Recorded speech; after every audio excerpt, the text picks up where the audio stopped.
ಚಿನ್ನಾಭರಣ ಆಯಿತು. ಇದೀಗ ಸಾಕು ಹಂದಿಗಳ ಕಳ್ಳತನ ಮಾಡಲಾಗ್ತಾ ಇದೆ. 3.5 ಲಕ್ಷ ಕಿಮ್ಮತ್ತಿನ ಹಂದಿಗಳನ್ನು ಕದ್ದಿದ್ಬಿಟ್ಟಿದ್ದಾರೆ ಖದೀಮರು. ಬಾಗಲಕೋಟೆ ಜಿಲ್ಲೆ ಉಪನಾಳ ಮತ್ತು ಸಂಕಲಾಪುರ ಮಧ್ಯ ಈ ಒಂದು ಕಳುವಾಗಿರೋದು.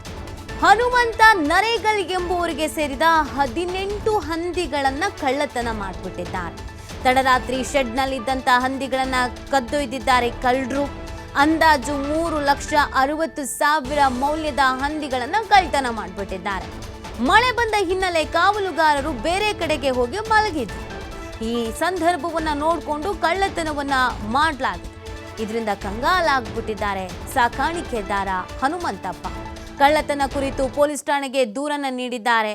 ಸೊ ನೋಡಿ ಪಾಪ ಏನೇನು ಕದಿತಾ ಇದ್ದಾರೆ ಅಂತ. ಇಲ್ಲಿ ನೋಡಿ, ತೆಂಗಿನಕಾಯಿನೂ ಕದಿತಾ ಇದ್ದಾರಂತೆ. ರೇಟ್ ಎಲ್ಲ ಜಾಸ್ತಿ ಆಯಿತು ಅಂತ. ಮೊದಲಿಗೆಲ್ಲ ಯಾವುದೆಲ್ಲ ರೇಟ್ ಜಾಸ್ತಿ ಇತ್ತೋ ಅದನ್ನೆಲ್ಲ ಕದಿತಾ ಇದ್ರು. ಬಂಗಾರನ ಕದ್ರು, ವೆಹಿಕಲ್ಸ್ಗಳನ್ನು ಕದ್ರು. ಈಗ ನೋಡಿದ್ರೆ ಹಂದಿ, ತೆಂಗಿನಕಾಯಿ, ಯಾವ್ದಾದ್ರೂ ರೇಟ್ ಜಾಸ್ತಿ ಇದೆಯೋ ಅದೆಲ್ಲವನ್ನು ಕದಿತಾ ಇದ್ದಾರೆ. ಹಾಗಾಗಿ ಬಹಳ ಎಚ್ಚರಿಕೆಯಿಂದ ಇರಬೇಕಾಗತ್ತೆ. ಯಾವುದನ್ನು ಕದಿತಾರೆ ಅಂತ ಹೇಳೋಕ್ಕೆ ಆಗಲ್ಲ. ಯಾವುದ್ರ ರೇಟ್ ಜಾಸ್ತಿ ಇದೆಯೋ ಅದನ್ನು ಬರ್ತಾರೆ, ಕದಿತಾರೆ, ತೆಗೆದುಕೊಂಡು ಹೋಗ್ಬಿಡ್ತಾರೆ. 3,60,000 ಲಾಸ್ ಆಗಿದೆ ಪಾಪ ಇವರಿಗೆ ಅಂತಂದರೆ ಕಷ್ಟಪಟ್ಟಿರಲ್ವಾ? ಏನು ಪುಕ್ಷಟ್ಟೆ ಸಾಕಿರ್ತಾರ? ಅದಕ್ಕೆ ಆಳು ಕಾಳು ಇಟ್ಟು ಅದನ್ನು ನೋಡ್ಕೊಳ್ಳೋದಕ್ಕೆ ಅಂತ ವ್ಯವಸ್ಥೆ ಮಾಡಿ, ಶೆಡ್ ಮಾಡಿ, ಎಷ್ಟೆಲ್ಲ ಖರ್ಚು ಮಾಡಿರ್ತಾರೆ ಹೇಳಿ ನೋಡೋಣ.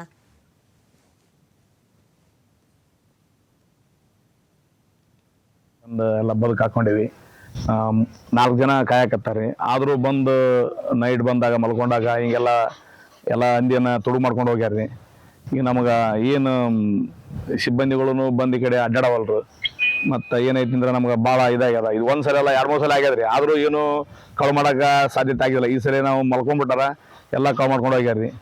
ಈಗ ನಾವು ಒಂದು ಹಂದಿಗೆ ಒಂದು 20-25 ಸಾವಿರದಂಗೆ ನಾವು ಖರ್ಚು ಮಾಡಿ ತಂದು ಹಾಕಿವ್ರಿ. ಒಂದು 18 ಹಂದಿನ ಕಳು ಮಾಡ್ಕೊಂಡು ಹೋಗ್ಯಾರ್ರಿ. ಎಷ್ಟು ಬೆಲೆ ಬರೆದ್ರು? ಒಂದು 20-25 ಸಾವಿರಕ್ಕೆ ಒಂದು ಹಂದಿರಿ ಸರ್. ಅವು 18 ಹಂದಿ ಕಳು ಮಾಡ್ಕೊಂಡು ಹೋಗ್ಯಾರ. 3 ಲಕ್ಷ ರೂಪಾಯಿ. ಮೊದಲು ಈ ತರ ಯಾವ್ದಾರ ಆಗಿತ್ತು? ಆಗಿಲ್ಲ, ಬಂದಿದ್ರಿ ಸರ. ಯಾರು ಮಾಡಕ್ ಬಿಡಿಲ್ಲ. ಎಲ್ಲ ಎಚ್ಚರದ ಸಮಯದಾಗ ಹೋಗ್ಯಾರಿ. ಈ ಸಲ ಏನೈತಿ ಅದು ನಿನ್ನೆ ಸ್ವಲ್ಪ ಮಳೆ ಬಂದಿದ್ದಕ್ಕೆ ಎಲ್ಲರೂ ನಿದ್ದೆ ಇದಾಗ್ಬಿಟ್ಟದ. ಆನಂತರ ಎಲ್ಲರೂ ಕಳು ಮಾಡ್ಕೊಂಡು ಹೋಗ್ಬಿಟ್ಟಾರಿ ಸರ್. ಮತ್ತೆ ಈ ತರ ಹಂದಿ ಕಳ್ಳತನ ಇಳ್ಕೊಳ್ಳೋ ಮತ್ತೆ ಮೊದಲು ಆಗ್ಯಾವ ಸರ್. ಆಗ್ಯಾವ್ರಿ. ಅಲ್ಲಿ ಒಂದು ಇದ್ರಾಗ ಹೊರಬಳಗ ಆಗಿತ್ತು ಸರ. ಆನಂತರ ನಮ್ಮ ಬೀಗರ್ ಫಾರ್ಮಿಗೆ ಒಂದು ಬಂದಿದ್ರು. ಅವಾಗ ಅಟ್ಯಾಕ್ ಮಾಡಕ್ ಬಿಟ್ಟಿಲ್ರಿ. ಎಲ್ಲ ಎದ್ದು ಬಾಯ್ ಮಾಡ್ಬಿಟ್ಟಾರ, ಎಲ್ಲರೂ ಓಡೇ ಬಿಟ್ಟಾರ ಸರ್. ಅವಾಗ ಈ ಸಲ ನಮ್ಗೆ ಏನೋ ಎದ್ದಿಲ್ಲ, ಅವ್ರು ಯಾರು ಎದ್ದಿಲ್ಲ. ಹಂಗಾಗಿ ನಮ್ಮ ಹಂದಿ ಎಲ್ಲ ಕಳ್ಳತನ ಮಾಡ್ಕೊಂಡು ಓಡಾಡಕತ್ತೆ ಸರ್. ಓಡಾಡಕತ್ತಾರೆ. ಏನು ಇದು ಎಲ್ಲ ಫಾರ್ಮ್ಗಳು ಸುತ್ತು ಫಾರ್ಮ್ಗಳು ಒಂದು 12 ಫಾರ್ಮ್ಗಳು ಅದಾವ ಸರ್. ಎಲ್ಲದಕ್ಕೂ ಇದು ಮಾಡಕತ್ತಾರೆ. ಇದು ನಮ್ಗೆ ನಿದ್ದೆ ಹೋಗಿದ್ದಕ್ಕೆ ಎಲ್ಲ ಅಟ್ಯಾಕ್ ಮಾಡಿ ಕೇಸಿ ಎಲ್ಲ ಕಳು ಮಾಡಿರಿ ಸರ್. ನಾವು ಸಾಲ ಸಮದ ಮಾಡಿ ತಂದು ಎಲ್ಲ ಬದುಕು ಹಾಕೊಂಡಿವಿ. ರಾತ್ರಿ 1 ಗಂಟೆಗೆ ಕಳವಾಗೈತ್ರಿ. 1 ಗಂಟೆಗೆ ಕಳವಾಗೈತ್ರಿ. 18 ಹೋಗ್ಯಾವ್ರಿ. 18 ಕಳು ಮಾಡ್ಕೊಂಡು ಹೋಗ್ಯಾರ್ರಿ. ನಾವು ಎಚ್ಚರ ಇದ್ದಿಲ್ರಿ. ಇದ್ದೀವಿ ಎಲ್ಲರೂ. ಆದ್ರೆ 2 ಅದರಿ, ಮಕ್ಕಳು ಅದರಿ. ಆದ್ರೆ ಮಾತ್ರ ನಾವಿಬ್ಬರು ಗಂಡ ಹೆಂಡತಿ ಇದೀವ್ರಿ. ಸಾಲ ಸಮದ ಮಾಡಿ ಹಾಕಿವ್ರಿ. ಕಂಪ್ಲೀಟ್ ಮಾಡಕ್ಕೆ ಹೋಗಿವ್ರಿ. ಈಗ ಕೊಡ್ತೀವ್ರಿ ಕಂಪ್ಲೀಟ್ ಕೊಟ್ಟಾಗ ನಮ್ಮ ಪರಿಹಾರ ಎಷ್ಟು ಆಗತ್ತೆ ಅಷ್ಟು ಕೊಡಿಸ್ರಿ. ಅಂದ್ರೂ ನಾವು ಸಾಕತ್ತೀವ್ರಿ.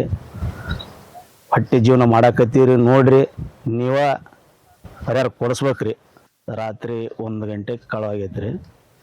1 ಗಂಟೆಗೆ ಕಳವಾಗೈತ್ರಿ. 18 ಹೋಗ್ಯಾವ್ರಿ. 18 ಕಳು